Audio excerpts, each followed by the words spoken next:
Well, hey everybody, welcome back to the salon. Once again, long time no see. So, I figured it had been a minute since I did a good old fashioned book to movie comparison. Sometimes I call it book versus movie, and sometimes I call it adaptation breakdown, but it's the same thing pretty much. But it so happened, I wasn't even really planning on doing one, but what happened was that it was kind of like a fortuitous little kismet type of situation. So I noticed that the 2011 folk horror novel by Adam Nevill, which is called The Ritual, had become available to read on Kindle Unlimited, so I could read it for free. Now, I had seen the movie, a few years back and really, really liked it, but I'd never read the book, so I figured, hey, this would be a perfect time to do that. Because I wanted to revisit the film anyway. I saw it probably, what is it now, 2024? So I probably saw it back in like 2018, 2019, something like that. The movie was actually directed by David Bruckner, who also did The Signal and The Night House, among other things. As a side note, this is not the only Adam Nevill related book to film comparison that I've done over here on this channel. A while back, I also talked about the massive differences between his actually quite excellent 2014 novel, No One Gets Out Alive, and the sort of so-so middling, kind of okay 2021 film adaptation that they made for Netflix. I believe that The Ritual, which we're going to be talking about today, the movie I think was also made by Netflix or is Netflix affiliated, because as of now, you can really only watch it if you have a Netflix subscription, as far as I'm aware. So I'm thinking that's probably the issue there. Now, obviously, because this is going to be a very detailed comparative synopsis of both the book and the movie and where they differ, obviously there will be spoilers for both mediums, so consider this your one and only warning. Now, just from the outset, I'm going to say that this is one of the very few instances where I can say unequivocally that I liked the movie a hell of a lot more than I liked the book. I hardly ever say that, but this is one of those cases. Don't get me wrong, the book is actually like pretty decent. It has a bunch of really good glowing reviews over on Goodreads and on Amazon, and it actually won the August Derleth Award for Best Horror Novel back in 2012. But as I was kind of browsing through some of the other reviews on Goodreads and Amazon and various other places, I did see a few of my criticisms of the book kind of reflected there. So some people did have, the same problems with it that I had. That kind of gave me a little bit of indication, not going to lie. Now, the first half of the novel is pretty great. It's very suspenseful. It's pretty scary. It's, relatively fast-paced. I will say that the characters are generally not all that likable. They're sort of misogynistic, among other things.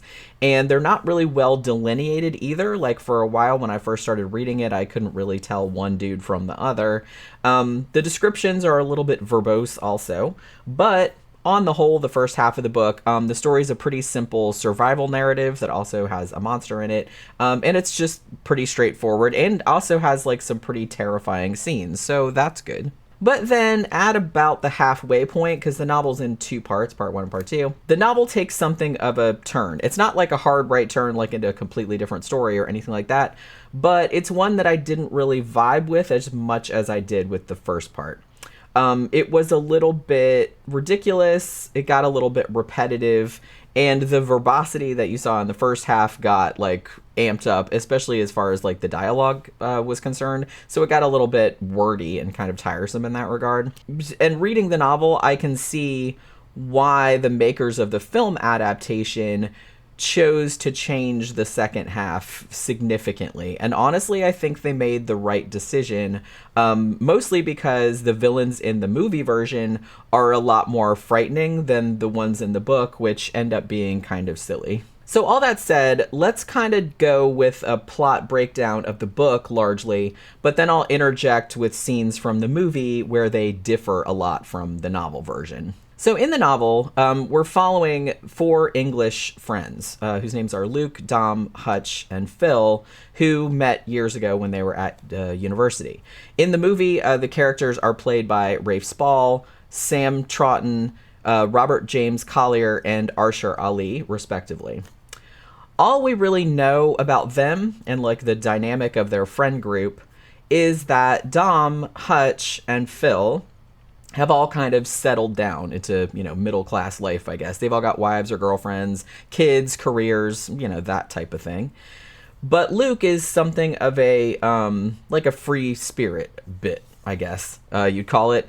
He has kind of a dead end job at a record store. He's kind of perpetually broke, sort of rootless, and he kind of casually dates girls but never really wants to commit to any of them. Now, some tension and some kind of distance have kind of arisen among the friend group because of this. And specifically, it seems to be because Luke likes to think of himself as a little bit superior for kind of not getting tied down in the whole ball and chain routine and the whole, middle class suburb, yada, yada. And he seems to have at least a surface belief that the other guys are envious of him. But deep down, he actually suspects that he's a shiftless loser and, kind of suspects that the other guys think of him in that fashion. And he also, again, deep down, sort of envies the, connections and relationships and the stability that the other guys have that he doesn't have. On the other hand, though, Dom and Phil's marriages aren't actually as solid as they like to convey to the outside world.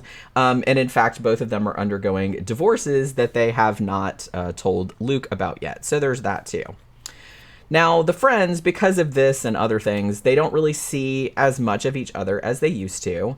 So they decide to kind of reconvene, reconnect, and they're going to go on a hiking trip to Sweden. Now, a little fun fact, in the movie, the very famous Dracula-adjacent Carpathian Mountains of Romania are standing in for northern Sweden in this regard. Now, in the book, it's explicitly mentioned later that the hiking trip was specifically chosen because it was cheap. The other guys, like I said, they all have careers and families and stuff, and they have money to do something more luxurious or more expensive, but Luke is always broke. So they wanted something budget-friendly so that he wouldn't feel left out.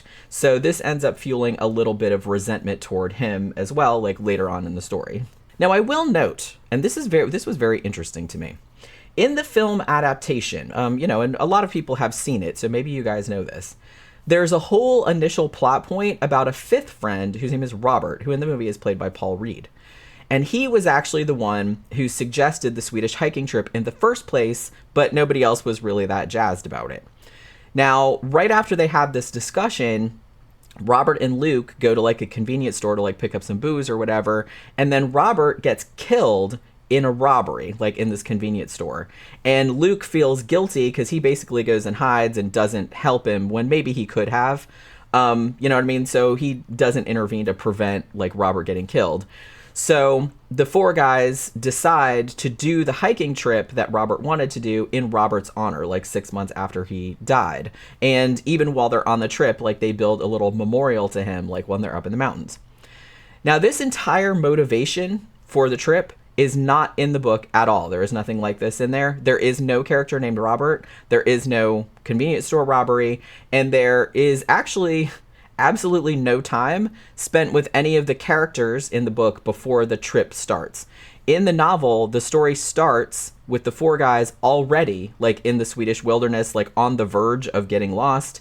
And basically on the first page, they discover this horribly mutilated animal, like hanging high up in the trees, as though it was put there by someone or something for their benefit, like for them to see it. In the movie, after the brief prologue, like, showing what happens in the robbery, we start following the four guys on like the second morning of the hike when they're still in pretty good spirits and they presumably still know where they are, like they haven't got lost yet. And again, this was really interesting to me. I'm not entirely sure why this very specific incident of Robert's getting killed in the robbery was put in the movie. But I will admit that it does kind of provide, as the story goes on, like a stronger sense of conflict, like some lingering guilt and some kind of trauma among the four guys as they set out on the trip. And, and it goes kind of more because it's more of a traumatic incident than just the mundane kind of clashes that they have in the book. You know what I mean? Where Luke is just kind of like this adolescent. They see him as like this adolescent loser. He's still going out drinking all the time. He doesn't have a wife. He doesn't have a career. He doesn't have anything like that. And that kind of fuels the tension in the book. But in the movie, like the stakes are a lot higher, I guess I want to say. I'll also comment here that even though the four characters in the movie are kind of just as maybe like laddish as their book counterparts are, the movie guys, I will say, are like a lot more likable, tend to be less idiotic and less whiny, and they have a lot more distinct personalities than the guys in the book did. Like I said, it took me a while. Actually, I think it took maybe a third or more of the book before I actually started like figuring out which dude was which, because they all seemed like very, very similar. Like you couldn't really, they you know, like I said, their personalities just weren't very distinct, but they're a lot more distinct in the movie, which I think was a good choice. Now in the novel, Hutch and Luke are, you know, said to go hiking quite a bit and are in, you know, decent physical condition. But Dom and Phil are both kind of overweight, kind of pudgy. And although Luke and Hutch told them, hey, you guys need to like start exercising or going to the gym like before we go on this hike because it's, you know, it's strenuous, neither of them did that. You know what I mean? Phil also, in addition, bought new hiking boots for the trek, and he didn't break them in beforehand. So, you know, he just walks a little while and then he's got blisters all over his feet, so now he can barely walk. And then Dom, the first day of the trip, like he slipped on, you know, what was pretty easy terrain, and he injured his knee, which is now all swollen. So therefore, like more animosity arises as the two fatties, as Luke continually thinks of them in the book, are seen to be, you know, obviously slowing the group down. Now, this is kind of similar to the film version, although in the movie, only Dom is slightly overweight. But the thing with the boots and everything is in there too, although it's not kind of hit as hard in the movie as it is in the book. You know what I'm saying? So the place where they're hiking is kind of known for its remoteness, and it's just kind of this virgin, like untouched forest. Like it's been untouched for like thousands and thousands of years, and it's also somewhat impenetrable. And Hutch is like pretty excited about that. Not so much in the movie, but more in the book. Hutch has a map, but at the beginning of the book, because of Dom and Phil's injuries, he proposes, you know, we need to take a shortcut to shave a few days off the hike because you guys are useless and you can't walk that far. Now, it's at this point that the four guys become lost. And at the very beginning, like the discovery of the disemboweled animal in the trees makes them really, really uneasy as they kind of try to make their way out of this dense forest with these two guys who are, you know, injured and they can barely walk. So they're not really making that good a time. This is pretty much what happens in the film version as well, though in the movie, they actually hadn't planned on going into the forest at all, but they were just like on an open path, like an open trail. But they ended up taking the shortcut through there, like through the woods, just to get back to the lodge quicker because of the injuries, you know? Now, in both the book and the movie, the gang comes across like an abandoned cabin. But in the novel, before that, they stumble upon this super creepy, like ruined church that's surrounded by like standing stones and trees with runes carved into them. Now, the church, they speculate, it's ancient, but it was originally built for Christian worship, but it's been kind of taken over with all these pagan symbols all over it, like deconsecrated. And then when they go in to kind of explore it, like Hutch falls through this rotted bit of floor, and the guys find there's all these like loads of human and animal bones down there. Some of them that don't look that old. Some of them look really old, but some of them don't look that old. So they figure maybe these were used as sacrifices, you know, to some ancient god of the forest or whatever. So the stop at the church is not in the movie. They just get right to the cabin. Now, once the guys find the cabin, they decide it's been like pissing down rain for days and days, and they're kind of sick of being wet. So they decide they're going to bed down inside this cabin.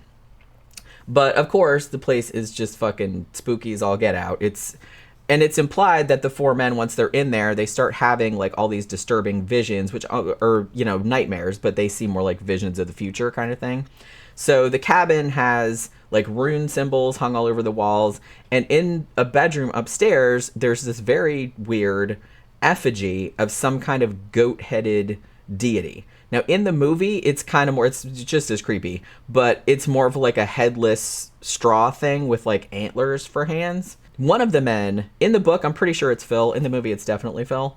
He sleepwalks into that room with the effigy in it and wakes up to find himself like naked in front of the effigy as if he's praying to it. He's like mumbling and stuff like that.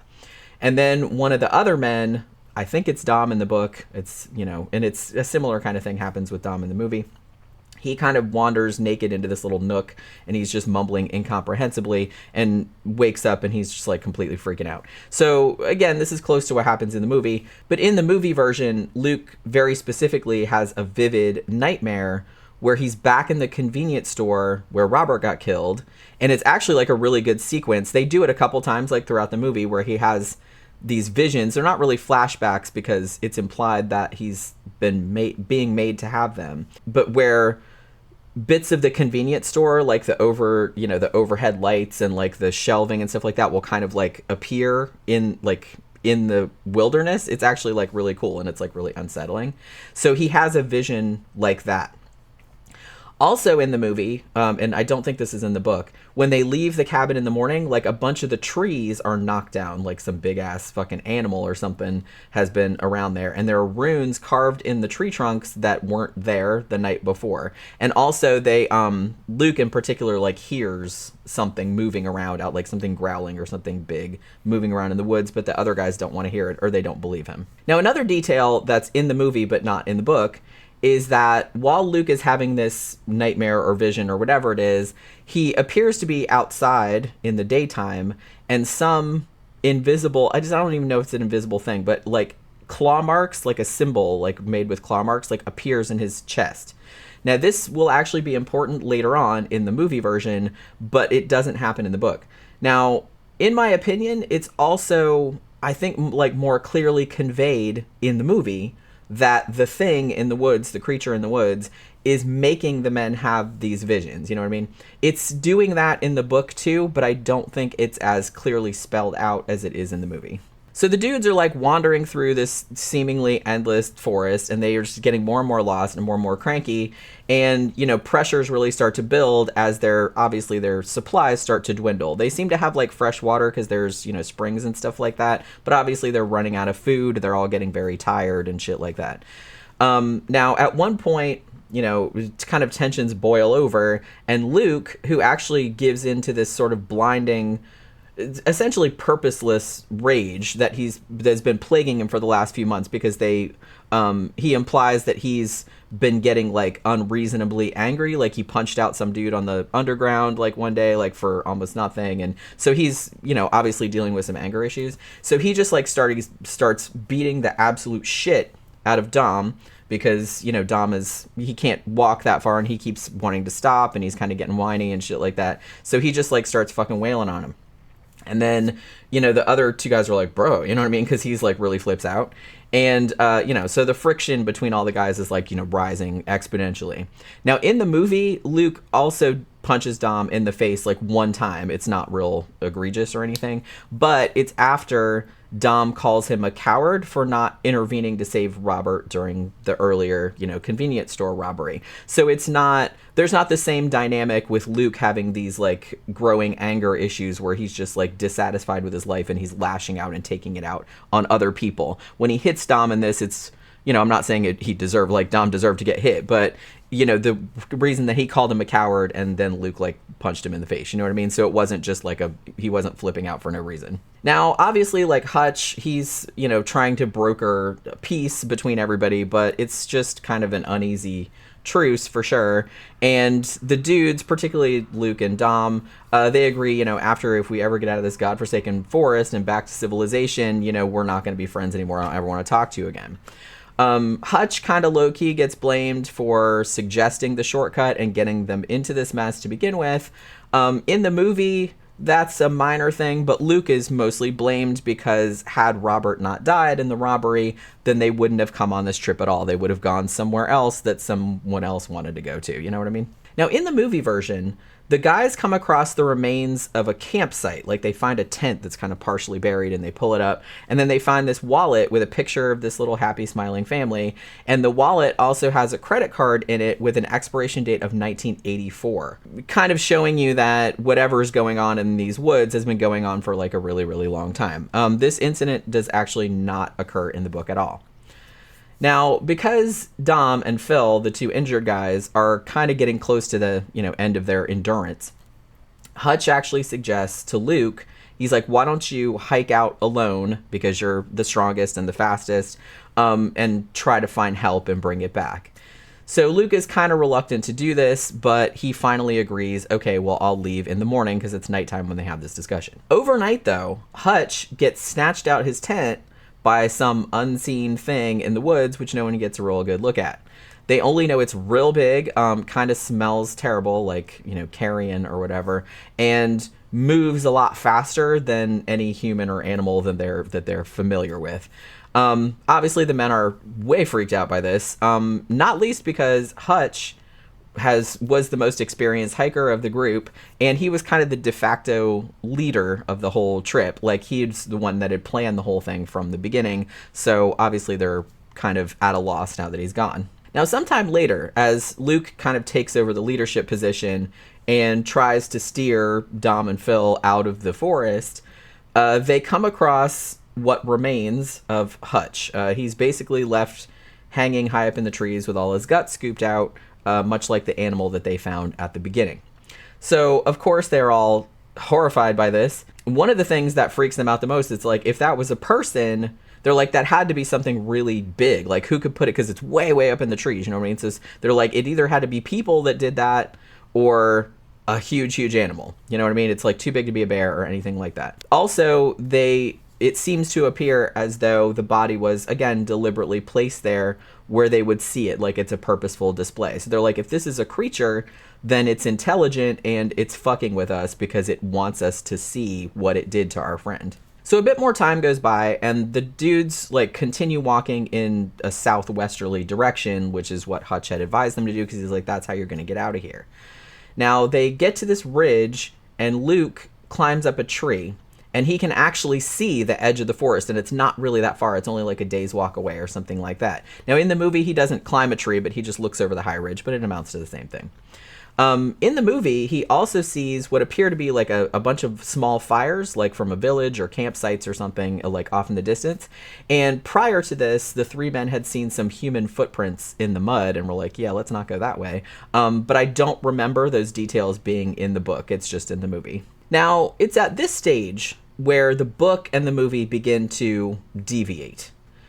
Now, in both mediums, Phil gets snatched by the creature, like shortly after Luke looks over the ridge and sees a way out of the woods. And Phil then gets found disemboweled in a tree, just like Hutch was.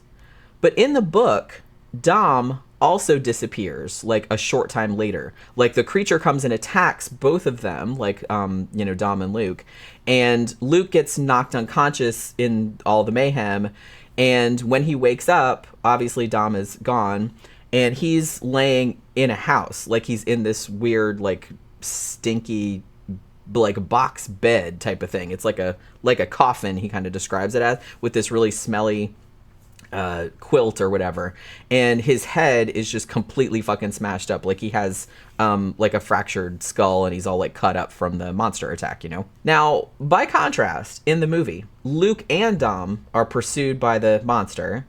And at that point, they find this wide trail through the trees that's clearly marked with torches, which might as well say trap on it, like, really big. But, they're trying to get away from a monster. What are you going to do? They don't really have much choice. So they follow this trail to a house, and they go in the house, and they see what appears to be this old woman, like, sitting in front of and like clearly worshiping a similar kind of effigy as they saw in the abandoned house earlier. And then both of them, somebody sneaks up behind them and knocks them both out and, like, ties them up and puts them in this, like, barn type situation. And then right here is the biggest difference, and I think, like, one of the problems that I mostly had with the book. In the novel, after Luke wakes up alone in this room, in this bed, he discovers that he is being held captive by three sort of dim-witted, black metal loving Norwegian teenagers who are called Fenris, Loki, and Surtur, as I guess is how you pronounce her name. When he first sees them, they have like big creepy animal heads, like a Wicker Man type thing going on, and underneath they have like the whole black metal corpse paint type thing. And it turns out they have a black metal band, because of course they do, called Blood Frenzy. I don't think he ever tells how, like, the book doesn't really say how old they are, but he keeps calling them teenagers, so I'm assuming that they're like 17, 18, because he keeps calling them kids, you know what I mean? So Fenris, who is the most talkative one, much to the book's detriment, he tells Luke that their band, Blood Frenzy, their music can conjure up, like, essentially the spirit of Odin, which you're led to surmise has something to do with this creature in the woods that's been chasing them. Also in the house is this ancient little old woman, like this tiny little woman, who doesn't speak any English. And at first you're not entirely clear, like, what the relationship between her and the obnoxious teenagers is. Now, a bit later on, the creature, you're led to assume at the behest of the old woman or the teenagers, hangs Dom's, like, flayed carcass out in the trees, like, right outside the house where Luke can specifically see it out the window. And like I said, this is where the book started to get a little bit tiresome for me. Like, the black metal band angle, the teenagers, it was just, like, a little bit too silly to be scary. The teenagers were just annoying edgelords who were constantly drunk. They made moonshine also, and they would just, like, yammer on and on and on about, like, their little quasi-fascist beliefs and their, you know, purported adherence to the old Norse ways and blah-de-blah. Now, they had killed people before, and they burned churches and all that kind of stuff, like some of those Norwegian black metal, but, like, not all of them did that, obviously, but a couple of them did. They did that kind of stuff. But even despite that, even the fact that they had done all of those things, they just didn't seem like that much of a threat. Like I said, they seemed like teenage edgelords, which are, you know, despite what they do, are just not scary to me, you know what I mean? I mean, I think I get what the author, Adam Nevill, was trying to go for, maybe, and I could be totally off base here, but this is what I thought. I thought that he was trying to make the point, look, Luke had struggled through all of this hardship and ended up escaping not only from this, like, vast, you know, indifferent, ageless forest, but also from this, you know, completely, like, awesome ancient beast, which is kind of like a god. And he also saw, like, his 3 friends get completely torn apart, and he went through all that and he survived all that, but then he winds up in this completely stupid, like, ludicrous situation with these 3 dumbass kids who, you know, had these completely stupid beliefs and were completely ridiculous, but the fact that they had these stupid beliefs, it was going to get him killed anyway, you know what I mean? So it's almost kind of like an absurd, like it was taking it to an absurd extreme, you know what I mean, just to make a point. And I get that, I do. I think that's what he was trying to get. I think that he was trying to get at, but it still didn't really resonate with me, though. And really, there were only so many times that I could read about Fenris, like, having the same condescending conversations with Luke about how badass and how, you know, ancient blah-de-blah he was and how awesome he was. Like, it, and he just had this, you know, he was Norwegian, but he could speak English, but the way that it's written on the page, like, he wanted to make it sound like someone whose English wasn't their first language. So it's very kind of, like, stilted English. And after, like, pages and pages of that, I was just, like, done, you know? So again, in contrast, the movie, wisely, keeps the creepy old lady, because she was great, but changes the dim-bulb teenagers to kind of older, grizzled guys, like villagers, you know what I mean? And none of them can speak English, which is much, much more frightening, because you have no idea, like, because they're talking and, like, kind of growling and grumbling at you, and you're like, what? And you have no idea what they're saying or, like, what they're planning for you and shit, and I thought that was a lot scarier. I also kind of like that in the movie, Dom was kept alive a little longer so that Luke had somebody sympathetic to kind of, like, interact with during his captivity, instead of just being stuck listening to Fenris's asinine, pseudo-profound philosophizing about whatnot. I mean, Dom doesn't last too long. Like, once they get captured, like, once they throw them both in the barn, this is in the movie, you know, the old lady comes in and gives Luke some water, but very pointedly does not give Dom any. And then two scary guys come, like kind of two scary, like hillbilly. They're not really hillbillies, but you know what I mean? Just like scary, like villager type people. They come in and like drag Dom out of the barn. Now you're not really actually sure what happens to him exactly. Luke just hears him screaming, like in the room above him, and then hears something growling that he's not sure what it is. And then we get introduced to a younger woman who comes into the barn and tells Luke in English, because she's apparently the only one who can speak English, that they're all preparing for a sacrifice. Now, Dom subsequently gets brought back into the barn. He looks all roughed up. Like I said, they don't show what happens to him. You're just kind of left to imagine it. But he's still alive. Now, he tells Luke that back when they were in that creepy abandoned cabin like a few days ago, he dreamed about these people offering him to what he calls that thing. So you're meant to, like, the monster. So he had a dream about it, like a vision. He then says that he, and you're led to assume, I don't know this, maybe I'm jumping to conclusions, but I thought he was saying that he foresaw his own death. He said, I'm going to die here. But he said, he tells Luke, you get the fuck out of here and burn this fucking place to the ground on your way out. So in the book, I feel like entirely too much time is spent with Luke, who's mostly like confined to bed. He has a terrible head injury, like he's really fucked up. And obviously the teenagers and the old lady they kind of feed him and give him water and stuff, but they don't like tend to his needs or anything. They're like, oh yeah, we sent somebody to get a doctor, but they didn't, you know what I mean? They don't do anything to help him, and he's like all fucked up. So he just kind of has to lay around listening to these teenagers endlessly blather on about whatever, about bullshit. And, you know, they'll occasionally like blast their blood frenzy music like through this boombox, and they're kind of drunkenly dancing around a bonfire outside and all this other kind of stuff. Now, at one point, Luke gets taken upstairs because he's not really taking it all that seriously, as you wouldn't. But he gets taken upstairs to the attic, and in there he sees like a whole bunch of these ancient, tiny, goat-legged humanoid people-ish creatures, maybe like half human, half goat kind of things. And they look like they're thousands of years old, and they're kind of, some of them are partially mummified, but they're alive, you know what I mean? And it's really freaky. Like, that's actually a good scene. And these are, you're led to believe, kind of like the offspring of the creature in the woods. And the old lady who lives in the house is presumably their caretaker or whatever.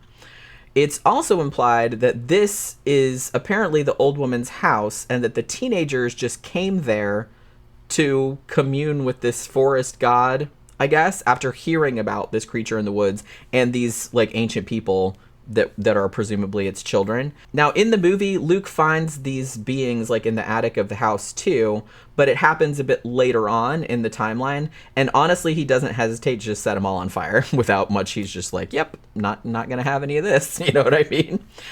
In the book, he actually, like, before he gets the fuck out of Dodge, he like stabs them in the top of their heads. But in the movie, he just kind of looks at him and be like, oh, that's fucked up. Yeah, I'm just gonna set that on fire, burn it all down. You know what I mean? So it's that kind of thing. Now, in the movie, Dom is taken outside and is tied to like a pole or cross type thing by the villagers, and they start chanting to like call the monster. Meanwhile, you know, Luke, who is still, you know, tied up in the barn, he's desperately trying to, you know, loosen his bonds or whatever so he can escape. And he eventually ends up like breaking his own thumb so he can get the ropes off. Now, the creature approaches outside, and the villagers all like bow down to it, like worshiping it. But at first, when the creature kind of parts the trees and like walks out, Dom sees, instead of the creature, he sees Gale, his wife. So this confirms the fact that this creature is indeed some kind of god and can make you see whatever it wants you to. And I think that was the point where, you know, if you didn't know it before, it's this creature that's making them see these visions. The visions aren't necessarily coming from them. It just knows what your weaknesses are, and it makes you see that.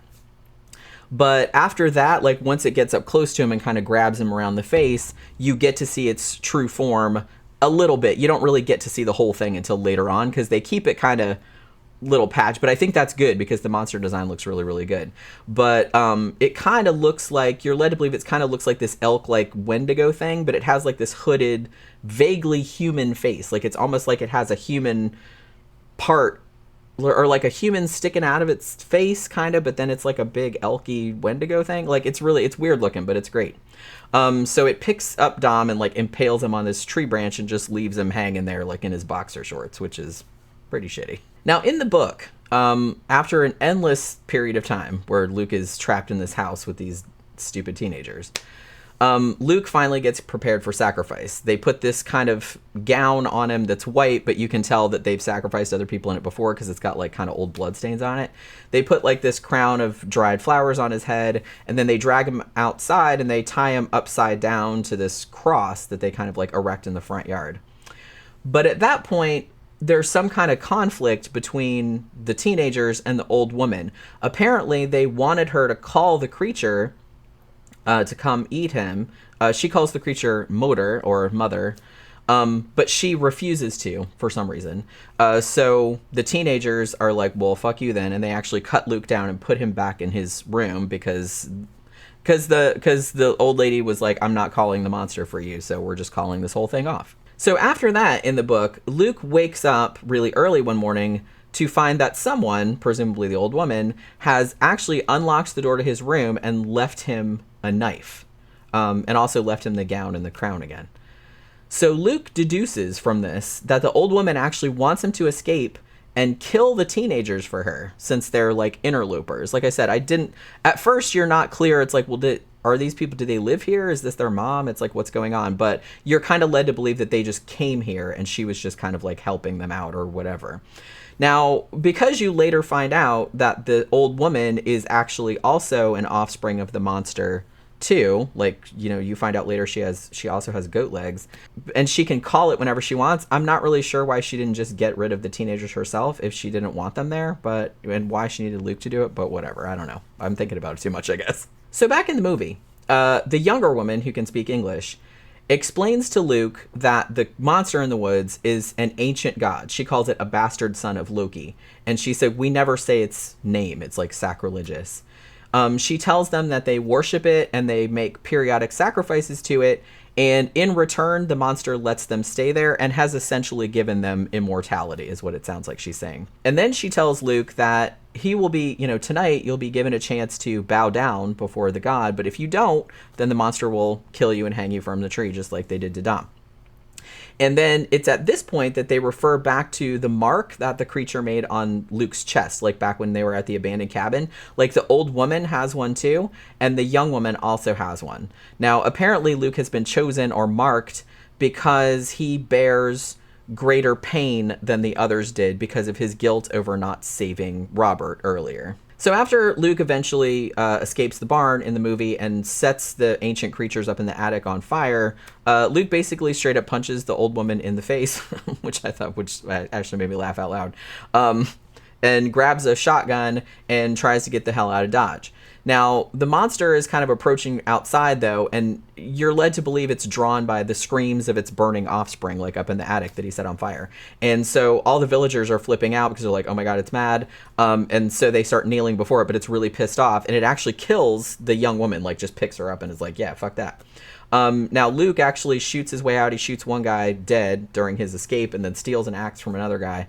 But then he gets confronted with the monster who's like in the doorway of the cabin, and he just sees this terrifying form silhouetted against the flames, and it's got like the woman, like the young woman, like kind of dangling lifelessly from these, like I said, it has human arms coming out of his face, but they're almost like tusks, you know what I mean? It's a great design. It looks really cool. I've never seen another monster in a movie that really looks like that. But yeah, so he sees it like kind of all in its, like I said, you don't really see it in all of its glory until like the very end, but you get a pretty good look at it here, and it's really, really cool looking. So Luke actually shoots at the thing, but that just kind of makes it mad, and it starts chasing him through the woods. And Luke starts seeing visions of the robbery again. You're led to believe the monster is making him see that. Like the details of the convenience store, like right above like the tree line, there's like all these, the what do you call them, the neon lights, like bars and everything like that. And then it start like intertwining with the reality, like all of these refrigerators with beers in it and stuff like kind of appear. It's like really creepy. Like it sounds dumb when you say it, but it actually looks really cool. So they kind of fight. The creature actually comes up on him and like pushes him and like forces him down to his knees, like because it wants worship. It wants worship from him.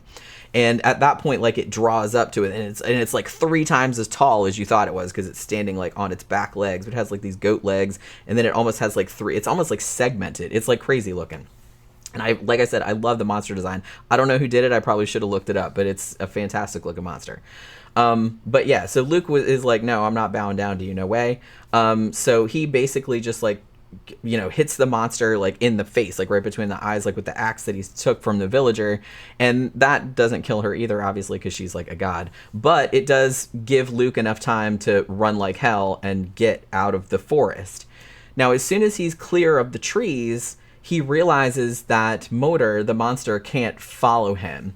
So he, because she's a forest god, obviously, she can't like be out in the open plains. So he starts just like screaming at her in total triumph and craziness, and then he sets off across the open plain toward what is clearly a road in the distance. And he's still like in pretty good shape, so you're just like, oh boy, it's kind of a happy ending. You don't see him get rescued, but you presume that he's going to get rescued, Now, the book version of the ending has some similarities to this, but is also pretty different. Now, despite Luke's grievous injuries in the book, I mean, his skull is fractured and he has like deep cuts and stuff all over him. He's actually able to get the drop on Fenris, and he stabs him in the throat while the old woman just like watches kind of impassively from the sidelines. And then he picks up Fenris's shotgun and blows Loki away when he comes downstairs to see what the commotion is. So he's killed the two guys. Now, the girl, whose name is Surtur, she runs downstairs and runs the fuck out of the cabin. Luke shoots at her a bunch of times but misses, and then he realizes that the old woman is standing at the edge of the tree line, like calling the monster to come and take him as a sacrifice. At which point he's like, "What the hell, bitch?" He's like, I did what you wanted me to do, and now you're gonna sacrifice me anyway." So he like shoots her in the back, like blowing her heart out to shut her up and keep her from calling the monster. And it's at that point where she falls forward and he sees that she also has goat legs. So Luke ends up finding the keys to the truck that the teenagers drove to the house in, and he gets in and he starts driving away from the place. Now the monster kind of chases after the truck, and Luke realizes that the creature has actually killed the girl, Surtur, and left her in the back of the truck, like her dead body is back there. Now the monster kind of makes an end run and like runs out in front of the truck, and Luke ends up plowing into it, which kind of like destroys the vehicle. But while the monster is kind of like on top of him, like coming through the windshield, he's actually able to stab it in the throat, which wounds it enough for him to escape. Now, just like in the movie, Luke then wanders out the forest, but in the book, he's completely naked. He has no food or water. It's all gone. And is much more severely wounded than he was in the movie. Like his brain is kind of like swelling through his skull fractures, and he has at least two like bleeding cuts that are like down to the bone, like one on his chest and one on his hip. And he's bled a lot. You know what I mean? It's like, I don't even know how he's still walking around. So it's actually left hanging in the book whether he will ever be rescued. And I may be reading this wrong, but I thought the implication was that he wouldn't be, because there was just no way he could survive much longer after everything he'd gone through. And like I said, he didn't have any food or water or anything, and he was still kind of out in the middle of nowhere. The last bit of the book is just Luke coming to the realization that, oh, well, the only thing that matters is being alive, and perhaps, again, I could be reading too much into this, but becoming like resigned to his fate, or resigned to his oncoming death, I guess. So I gotta say, it was a pretty interesting experience comparing these two similar but also very different stories. If you guys remember, like when I did the comparison of the other Adam Nevill joint, the book and movie of No One Gets Out Alive, I lamented in that, I think, that a lot of the changes that had been made from the book to the film made the movie less scary. But the weird thing about it is that with The Ritual, I think it's the exact opposite. Like the first part of the novel, where the four guys are just hopelessly lost and they're being picked off one by one by this monster, had some really, really scary parts. And a lot of the description of this massive forest, which were, like I said, really wordy, but they were still like really evocative and painted a really clear picture in your mind of like they really are out in the middle of nowhere in this ancient, indifferent forest, and they're like completely fucked, like, and this monster is coming to get them. And like I said, there was also all this kind of like super, like vaguely supernatural element too, and that was really great, like really spooky. But I have to say that once Luke gets taken in by Blood Frenzy, the teenagers, I admit I kind of checked out a little bit. Like the villains, like I said, while they are clearly crazy and clearly violent and murderous, they still seemed a lot more silly than threatening. And they just talked way too much, like specifically Fenris. He just would not shut up. And it seemed like he was having the same discussion over and over. So it was like really repetitive about these ridiculous plans and these ridiculous beliefs that they had. And again, and I kind of alluded to this earlier, I also really doubted whether in the book Luke would have been able to do all the stuff that he did in the book that he did, given how horribly wounded he was. I mean, like I said, his skull was like fractured, and he was thirsty and hungry, and he'd been walking for days and days, and it's just kind of, and he was all cut up and bloody, and he didn't have any clothes and no shoes and shit like that. And I was just like, there's just no way that he would have been able to like get the drop on like two, strong dudes that were a lot younger than him. It's just, I didn't buy it. You know what I mean? So in the aggregate, and I saw this kind of reflected a little bit in a few other reviews too, I almost felt like this book was kind of just two thematically, like loosely thematically linked stories that were strung together into one narrative, and maybe not entirely successfully. Maybe that's uncharitable, I'm not sure. I have to say, too, that the book had this really weird streak of misogyny throughout it that kind of bothered me. Particularly in the descriptions of Surtur, who, is obviously a villain, but she was basically called some iteration of fat every single time she was mentioned. It was just kind of like she had fat ankles and fat fingers and fat hands. It was like every single time she was mentioned, it was always something to do with fat, which I was just like, okay. And also she ran around naked a lot, too, because, black magic and Norse whatever. And Luke also thinks of how, when he's thinking about how much he hates the guys, Fenris and Loki, and kind of calls out their, what he terms their feminine looks and mannerisms, like in that context, like how much he hates them. And that's really like not to mention all the discussions in the first half of the book when the four guys are discussing what cold bitches, like all their wives and girlfriends are. So I thought that was a little weird too. But, by contrast, the movie was really, like, lean and mean and, like, no nonsense. And it just kind of took the best parts of the story and just laser focused in on those. And it kind of kept the bulk of the narrative centered around the four men being pursued through these, creepy-ass vast woods by this monster that they really only got occasional, just very creepy, like, glimpses of. Now, when Luke and Dom finally get to the village, like very near the end of the movie, the villains seem much scarier because they seem a lot more inscrutable. Like the young woman is the only one who speaks English, and she only gives enough detail to give viewers like the gist of what's going on without over explaining it. You know what I mean? Like, in the book, like the teenagers, they just explained and explained and explained, and they just talked and talked and talked like about, and it's just like got dumb and repetitive. And I'm just like, oh my God, it's like, I would be like, just kill me. Okay. God damn. And in the movie, I quite liked the addition of the inciting robbery incident, even though it kind of seemed somewhat random on the face of it because nothing like that appears in the novel.